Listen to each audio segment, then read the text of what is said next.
Morbid Saint, welcome to 69 Faces of Rock. How are you guys doing today? Hey, awesome. Thanks for having us, man. Thank you. Okay, can you introduce yourself and tell me what you do in the band? I'm Bob. I play bass. Jim, I play guitar. Okay. When did you guys first get together? The original Morbid Saint got together back in early 80s. Mm-hmm.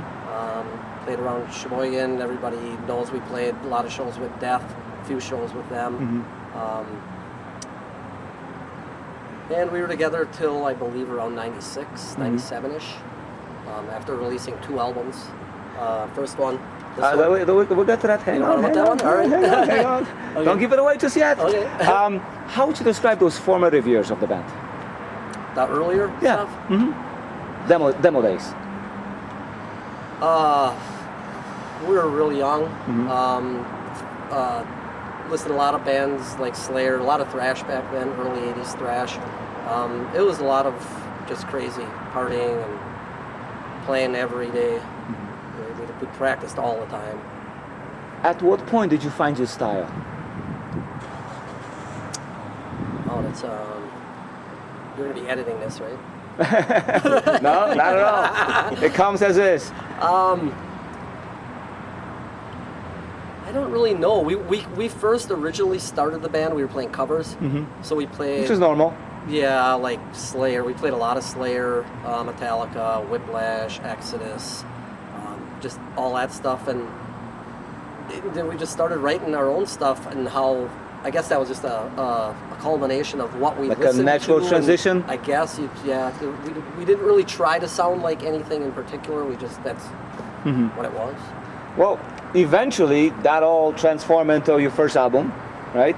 Yes. Spectrum of Death. You want to show it? Yep, that's this one. That came out in what, 1990? Was it? 89. 89. Yeah, so like on the border. Yep. What memories do you have of writing and recording this album?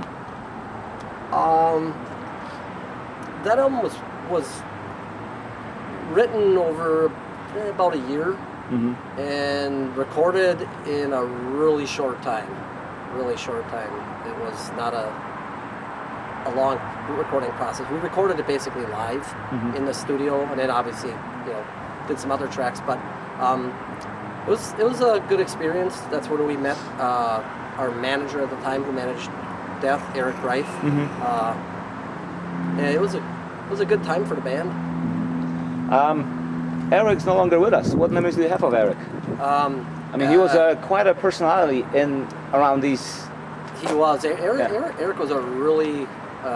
He really helped a lot, production-wise, on this album. Showed us a lot of things we had never even thought of. So he was a very creative person. Really nice guy. I hadn't seen him in a long time before he passed. I talked to him on Facebook, but he was a great guy. Who released your first album? What label? It was released through a Mexican label, Avanzada Metallica, or probably saying that wrong. And that was hooked up somehow with Eric, through Eric. Which kind of makes sense, because when I got an advanced cassette with a bunch of Mexican bands, and at first I thought, you must be a Mexican band. Yeah, we're mixed in because Did that happen a lot? Yeah. Okay. So how did that first album do for you? At the time, nothing special. Nothing special. No, it was. It really didn't do a lot. I mean, it really wasn't received well. I guess you could say. We're still a small band on a Mexican label. I guess it did well in Mexico back then, but we never had the opportunity to go there back then, and it wasn't till recently that it took a long process for the album to, like a fine wine, I guess. True. Over time, now it's considered a classic. Yeah, it wasn't back then. Yeah, I mean, where did this legacy come from? I don't know. Right? I really don't know. Yeah, I have no answer for that. We're very fortunate it did, but I don't know how that happened. At the time, were you able to play any shows, any tours to promote Never it? toured, in the sense that we played Metal Fest 3 in Milwaukee. That was with Death and Nuclear Assault and a lot of bands. And we got some other shows, mostly around the Milwaukee area with Death. Never went on tour with them. A lot of people think we did, but we didn't. Mm-hmm. So we never really toured in the sense that people think. We're just doing random shows wherever we could then. Now, your next release was a Destruction System demo, Yeah. right? Only it had enough songs to probably be an album. Tell me about that. Yeah. Destruction System was the follow-up that we pretty much started writing those songs shortly after we released Spectrum. And there was a lineup change in there. We got a different bass player. And we went in just to record it as a demo. We actually recorded it twice. There is the demo version is out there now. That was our first take at it. And then when we had more songs, we went in to actually record a full-length album, but it actually never was finished. Even to this day, it's not finished. Is that something you plan on maybe completing one of these days? Possibility. You did one more demo, I think, after that, and then there was a long silence. What was happening? Was there another demo after that? I don't believe there was. Nothing that we released. There was a lot of bootleg stuff coming out from different places, all over the place. The band at the time was just basically living our lives, working and doing what normal people do, and it went on like that till what? I'm gonna get Bob involved, because Bob came in when Jay Visser, the other guitar player, got the band back together. That's when he got Bob. And I had known Bob since Morbid Saint days. He was always in bands in Sheboygan. We actually asked him to be in Morbid Saint, but he didn't like us. I wanted to go. I didn't have the chops. I didn't feel I had the chops yet, so I had to decline that. So when did he actually get everything? Was it like 2010-ish? Yeah, it was like 2010, and you were referencing that there might have been another release. There was the Thrashaholic release. That might have been it. That might have been it. Oh, we did. Yeah, we did release that, which was you were actually recording. Yeah. I recorded the 4 bonus tracks. Bonus track. We added some. It was kind of my foot in. That's how I recorded. Well, I played in some bands with Jay before that too. We were just some cover bands and stuff. During this time when you were not a band, did you guys do anything musically or simply just lived your life? I didn't do anything. I realistically didn't play guitar for about 15 years. Yeah. Jay did. So like you just said, in 2012, things picked up with the release of Trashaholic. Yeah. So what kind of inspired you to get back into it? I didn't get in yet, so I'm gonna let Bob. All right, Bob, tell us. It was how Spectrum of Death took off. For whatever, no one can explain how that happened. No one was pushing for that to happen, and it just got really popular. And we started getting offers from promoters to come play here and play there, and so then Jay decided, he wanted to put it back together again and record those bonus tracks that hadn't been recorded, and that's how it all started going again. So how does the band function now that you're back? Function's great. I mean, we're all a little older, a little wiser. Function's great. I mean, we don't really tour as of yet. We're going to be doing one-offs. We're waiting for a new album to come out, and I'm probably going to want to talk about that. I mean, we get together, we practice, have a great time, and we play some one-off shows. Excellent. Again, in 2015, the Destruction System was officially released, your album. Want to show it? It's in there somewhere. Yep. This is the... And there it is. This is the High Rollers. Yes, it used to have a different cover, I believe, right? Yes, the one we released. This one was just released. Yeah.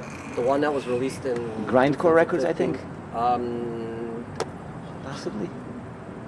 Red Light? I'm not sure which one. It was a one pressing run with that album. Oh, cover. with the picture disc. Yeah. Oh, that was our friend John. Damned if I can't remember what his record company was. That was our friend John from Greece. We did a European tour. We met him, and we made a deal with him to make a box set or whatever for Destruction System. So what can you tell me about Destruction System as a release? Musically, it was different than Spectrum.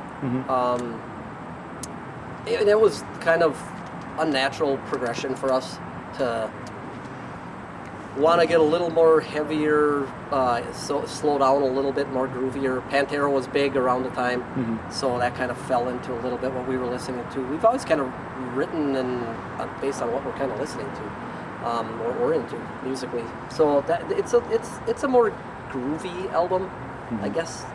That's what I kind of consider it. I think it's a good album. I like the album. We never really wanted to release it because in our minds it was never finished.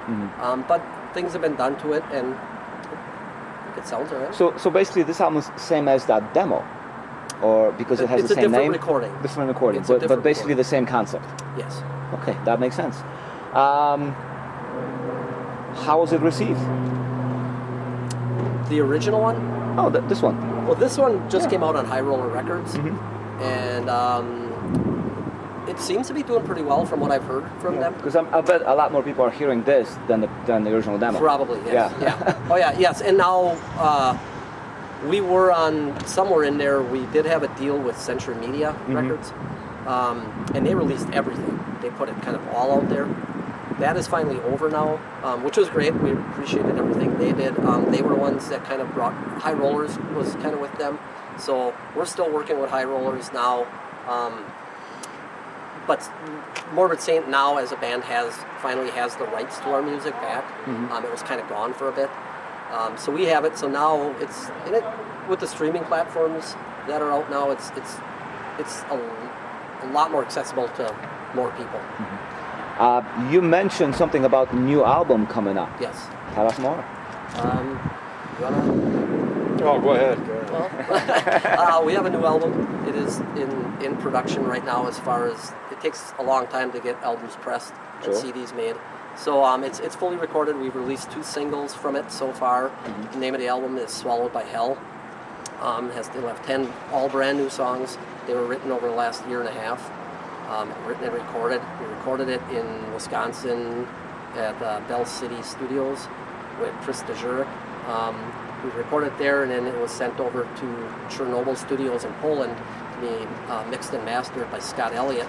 Great guy. Yeah, great guy. Did a great, fantastic job on it. Love It'll be hitting. We're going to continue to release singles off of it just because it's going to take long to get the actual physical copies in hand. But we're going to.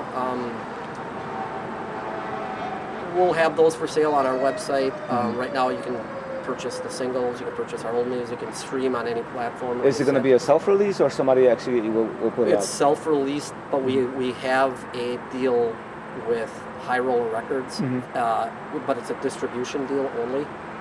So it will be distributed. You'll be able to, the distribution on it will be bigger than what if we just released it ourselves. So High Rollers will take care of most of the international stuff and so on. But they've been great to work with. So we didn't really want to sign with anybody because then they kind of dictate what you do. Sure. And we want to do what we want to do. Musically, what will the new album sound like, as opposed to the previous 2? It's sound-wise, there's no comparison. The new album is completely, it's the sound quality and everything sounds better. Playing on it, in my mind, is a lot better than both of the albums. Bob's on this one, and he's a phenomenal bass player. The bass on this album is actually fairly highlighted because Bob adds a whole other element to the songs instead of it just being typical, guitar-oriented thrash where the guitar is in your face. On this one, the guitars are in the mix, and the bass is. You can hear the bass. You can hear what he's doing, and he's got some cool stuff in here. So I mean, for me, I think I hope it does well. I love it. I love the album. Yeah, it's very traditional thrash metal. It's traditional. It sounds great. And yeah, what the writing that was done in it, it afforded the bass to be able to put some things in there that I loved it. I was like, this is fantastic, man. So it's still fast. Oh yeah, it's fast. yeah. It's not a big departure. Finally, what would you say is the most surprising thing about being in this band? The most surprising thing to me is the following that Spectrum of Death has gained. And I would have never thought 30 years ago when we recorded that we would even be doing what we're doing right here, talking about that album, that couldn't give it away. Yeah, we had a hard time selling that thing, but we're very fortunate. We're very fortunate for the fans that we do have. We hope we gain some new ones with this new album. We hope the old ones stay, and we hope they like the album. And right now the band is in. I've only been in 2 lineups, the original and this one, and this lineup we have right now, it couldn't ask for better guys to jam with. Camaraderie is hands down. awesome. Yeah, good band vibe. It's a great thing going on right now. Thank you. Awesome. Thank you.